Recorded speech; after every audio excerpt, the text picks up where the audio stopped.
Hi guys, Ben Carpenter here with another Facebook Q&A. Yesterday I posted on my Facebook page for you to submit questions to me. I would pick either the more popular ones or the ones I thought I could add the most value to and post either video replies or article replies or whatever. One of them stood out to me. It was from an old client of mine called Alex Richardson, which was the correct way to perform German volume training. The earliest opportunity I got to record this video I took because it's really easy for me to create a video on this. It's not something that I'm going to cite references for, etc. So I literally just stuck the camera on and went. So Alex was probably laughing when he wrote this because he knows, and a lot of colleagues, clients, friends of mine, etc. know that I'm quite a big proponent of German volume training and also defend it quite a lot. The number of times where someone talks to me about German volume training and I have to change or recommend or alter or just something what they're doing to try and help them. I've personally done courses with Charles Poliquin. I've done German volume training myself. I've been taught German volume training. I've given it to clients. So percentage wise I'm probably more informed than most people who are just trying it for the first time. So I should be able to add value to it. So, what's the point of this video? It's actually a little bit of a rant. I'm going to go over the way to do German volume training, and I'm also going to go over my issues with German volume training. So, first part, German volume training, Charles Poliquin, 10 sets of 10 hypertrophy protocol. I'm not referring to the advanced GVT when you're doing, say, 10 sets of 5 and undulating the waves. This is just a 10 sets of 10 protocol that most people refer to as the original GVT. So, in my opinion, this is a non-functional hypertrophy program. If you want to put on size, this is a good program to use. If you're worried about strength, this is, in my opinion, not the best program to use. I've often completed it, finished the program, and noticed that my strength levels, at least temporarily, are lower than where they were before. Which isn't necessarily surprising, seeing as you're using a relatively light load compared to, let's say, you're doing 5x5 program with a much higher weight. So if you're looking at putting size on, this can be a great tool for you to use. The important thing to emphasise is this is a tool. Trainers use many tools in their toolbox, pardon the cliche. The best one for you is the one that fits you. Your personal circumstances, say flexibility, strength asymmetries, training time, the frequency that you can train, nutrition at the time, say dieting, bulking, recomping, whatever. It's about picking the best tool for you at the time, so it's not about picking the perfect program.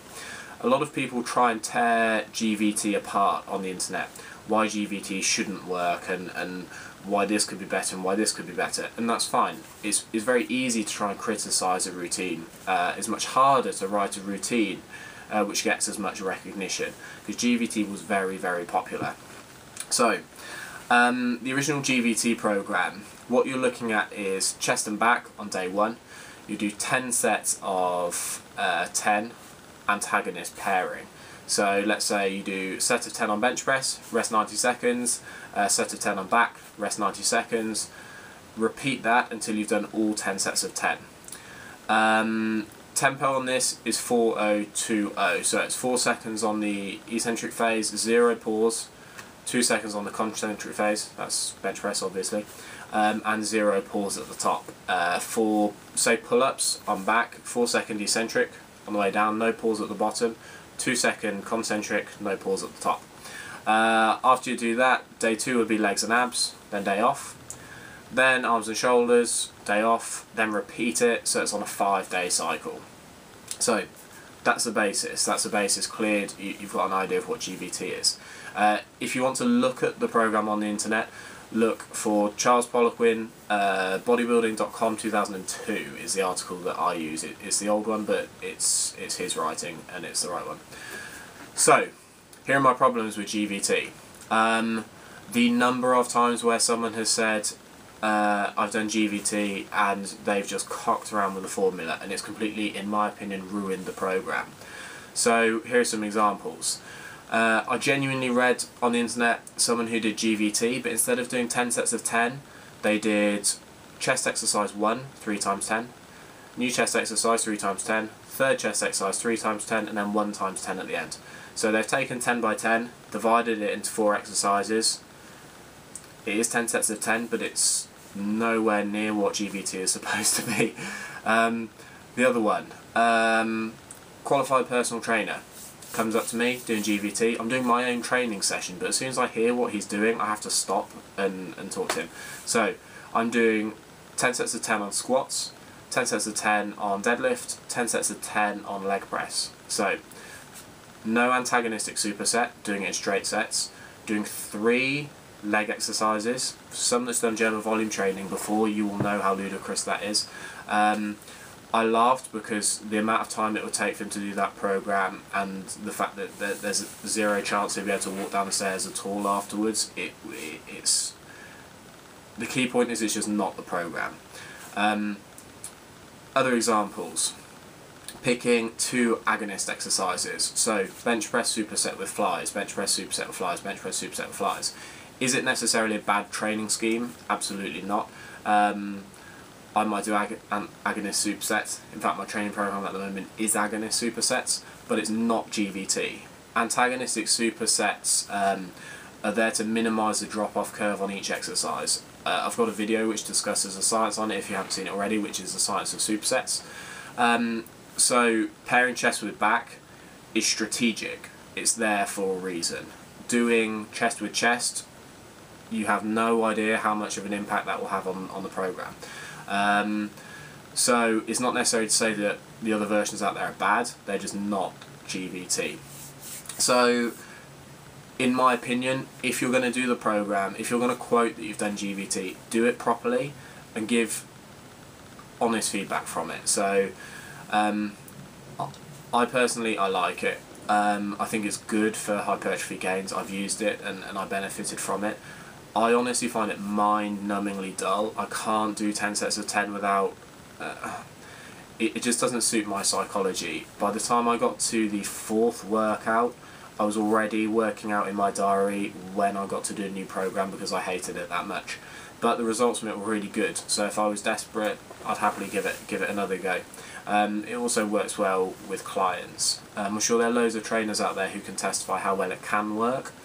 Rather than the thousands upon thousands of internet trolls who look at it and go, oh, it won't work because of this, or percentage-wise it shouldn't work because of this, or it's not optimal because... No, of course not. You're not looking for a perfect program. No one can write a perfect program for everyone. But you can't deny that the program doesn't work. There are loads of people out there that use it and will testify that it works. So don't discredit that just because you don't think it works for you. That's fine. Just let other people get on with it. So that was my rant about GVT. If you're going to do it properly. Do it to the letter. The tempos are there for a reason. You'll notice it's 60 seconds per set, 10 reps, 4020, 6 seconds per rep tempo. So 6 seconds per rep, 10 reps, 60 seconds. Change the tempo, you change the result. Change the rest period, you change the result. Change the body part split, you change the result. Add in another body part, like doing shoulders on their own day. Automatically changes the frequency because you're having to change the program, which then changes the result. So the most minor changes in your head that you think you're doing are massive changes for what the program was originally designed for. So just because you think, oh, I could do quads on one day, then hamstrings on another day, it just doesn't work like that. 1, you're defeating the antagonist superset. 2, you're defeating the training split. Then you're defeating the training frequency per body part. And it's one small thing which throws everything else off. So do it as it's written out, to the letter. As you notice, I'm quite passionate about this because I've answered it so many times. So hopefully this video will kind of clear the air. So that's it. Hope you've enjoyed the video. If you've got any questions, please post them on my Facebook page or even on my Twitter. Ben Carpenter Personal Training on Facebook, BDC Carpenter on Twitter. And stay tuned for the next video. Thank you.